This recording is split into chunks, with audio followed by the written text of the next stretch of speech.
Hey YouTubers, this is Jacques, and today I'm going to be working on another tutorial on Luminar AI. Luminar AI is the artificial intelligence-based software that lets you just use the touch of a button or the slide of a slider to come up with total photo editing solutions. And today I'm going to be looking at a landscape photo that I took a while back that is a bit bland, and I'm going to make it dramatic.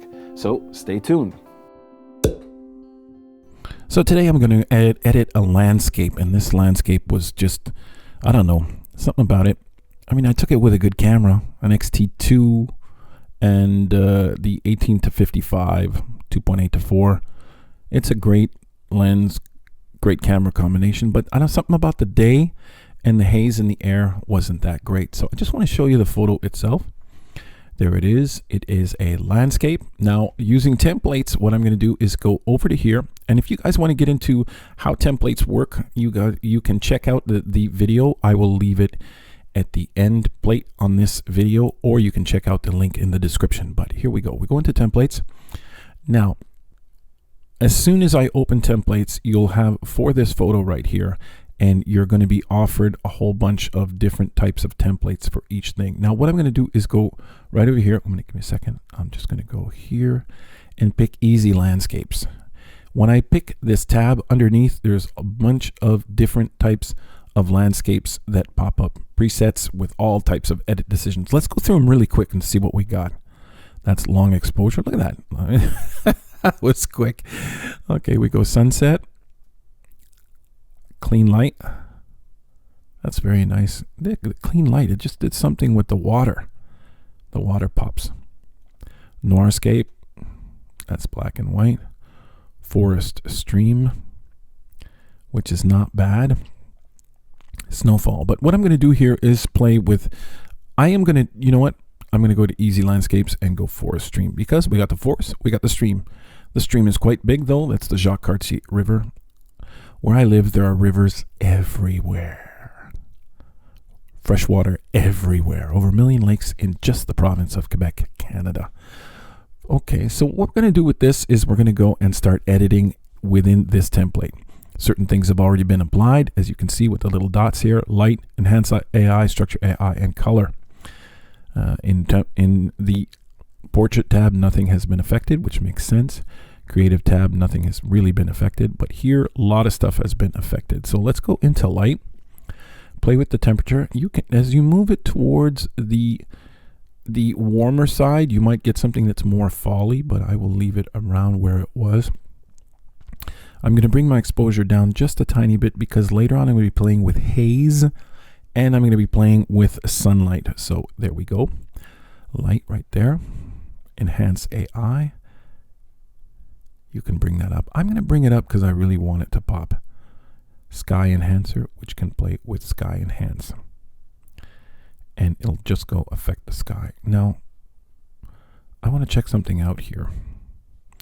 Just do a little before and after to just see. That's what I had before. So you can see that I'm not too proud of this photo. I'm glad Luminar's around to take care of it. So I'll pull this over like that. And you can definitely see what it has done with the clouds. I think that's the most amazing part of the software right now, is that it has really made the clouds pop a lot. I really like that a lot. Structure AI, don't touch that too much. The amount has already been applied. You can put in more, but what I don't like about Structure AI is that it goes in it sort of brightens up the shadows and darkens the light points, so it makes everything just have one sort of feel to it. If I pull this up all the way, see, I just don't like that. It's just too artificial. But you can pull it in if you want to bring a bit of drama. And remember, later on I will be showing you how you can play with masks right here. See this little button right here? You can do a lot of stuff with masks. Let me go into color. Color, you can play with saturation and vibrance. Obviously you want your leaves to be more vibrant. I will do that and just bring that up a bit. The saturation, bring it down. The more you bring that up, the better. I love what I'm looking at. I love it. I will go into here and just crop really quick. Just make this photo straight. Nothing worse than a crooked photo. Here's where we get to have some fun. Now, what have I done so far? Well, I've made the leaves and the fall aspect of this photo pop, and I think it's great. And I think that's what I didn't have in the first image. Now I have a natural haze that's already there, but I'm not a big fan of it. Not too much of a big fan of that. So I'm going to pull this off right here, and I'm going to be playing with a couple of masks and the sunlight tab. So we go into the creative tab right here. I will go to sun rays, press place sun center. Remember guys, bring up amount. Okay, when you do this, bring up your amount. Remember, it's intelligent, so if it feels that there's a mountain there, it's going to put the sun behind it. Oh, here's a good example. If I bring the sun over here and bring it down behind this mountain, it'll actually feel like it's going behind the mountain. You can change that penetration right here, and it'll actually just go through whatever, but I would definitely bring that to about here. And what's really cool is that sometimes when there is sunlight, some of the light will pop over and pull some rays there. Now, I'm going to bring this amount pretty high because I think it's really nice effect. Bring the sun down a tiny bit here. Bring it to there. Let the glow pop out just a tiny bit. Now, I do have some rays happening here. This is where masks come into play. Remember that in your sun settings, you have sun radius, sun glow radius, rays setting, number of sun rays. You can also randomize where you want them to be, so you can just play with that and get the rays you think are nice. I think that's really nice right there. You can change the warmth of the sun, but you don't really touch that a lot. You touch sun rays warmth the most. Try to match it with your photo as much as possible. You can see that as I go down, it gets colder. As you move it up, the temperature. Believe it or not, as you move the slider up, the temperature of the light is actually going down. There you go. I will leave it like that. I like that. Just a bit warmer. 45. Yeah, 45. Here's where I'm going to play with some masks. I will click on the mask button and I will paint mask in. Use the paintbrush. You have two choices. You can erase or you can paint in the mask. I will paint. You can choose the radius, the softness, and the opacity of your mask. I will make it very strong because I really want to get rid of the rays that are. So here we got our sun. Now what I want to do is paint in a mask to make sure that that sun goes away. Now you have a choice. You can use a gradient mask, a radial gradient, or a paint mask. In this case, I'll use a paint because what I want to do is go in here and paint away the sun rays really quick. I will do that by using erase, and I'll go right in here. Make sure that the sun rays do not appear in this area. They can appear in the water because you're sort of overflowing to the water. But there you go. So now you only get the sun rays there and you don't get them in here. Now my opacity is set to full. You can also play with just getting a bit of glare. Remember that light sort of behaves in a way that's, I'm going to paint in just a tiny bit so the glare pops like that.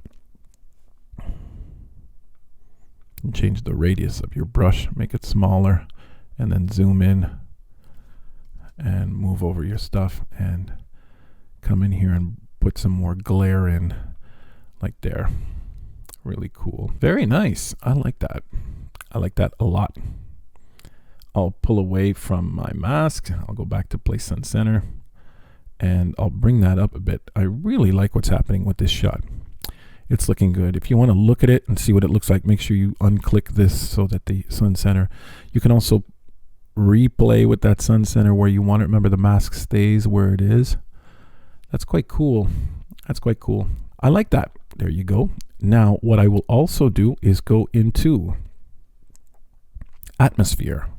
Atmosphere, you can bring in fog, layered fog, and mist. Let's bring in a mist and see what happens. What's really cool is that it makes the mist happen from the sky down, which is, I think, is a great idea. You can get the depth of the mist and have it, when you press depth, it brings the mist down into the whole photo. The lightness of that mist you can bring away, which I love. Then you play with masks. So I'm going to paint mask here, use the paint, and just paint in where I want that mask. Over here, I play with my radius. And I paint in that I want it just up here in the sky a tiny bit. There you go. and just a tiny bit there.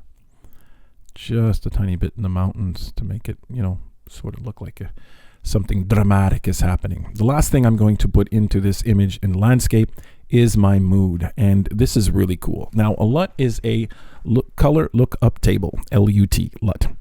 Bring this up as much as you can, and you're going to get an exaggerated effect. Don't worry about it. You can pull it down after. Here you can load custom LUTs, download a new LUT file for if you decide to get a membership where you can actually get different LUTs from the Luminar Club. I will show you how to do that later on, but in another video. But for now, let's just play with the LUTs that are already there.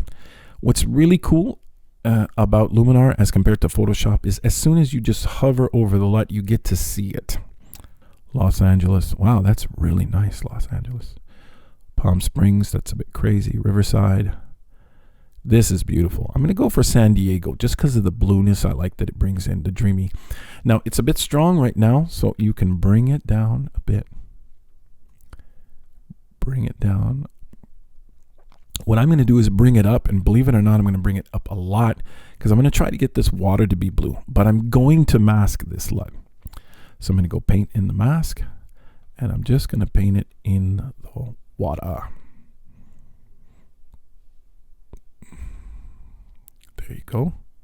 You might want to erase at some point in time near the shoreline to make sure it doesn't overflow too much into the forest there, because you want to keep that foliage with the color it has right there. Now you can play with this and have a lot of fun, but the image I see right here, let's just do a before and after so you can see what used to be there. That's what's there now, and this is what used to be there. I really think that is great. You guys, remember that you can play with landscapes. You can also use the templates. Templates allow you to get your decision quick, and then after that, you can modify. That's how I would personally do it, but it's up to you. You can also just get a template and let the artificial intelligence do what it does best. You guys, like, share, subscribe, but don't forget, everybody, keep on making something from nothing.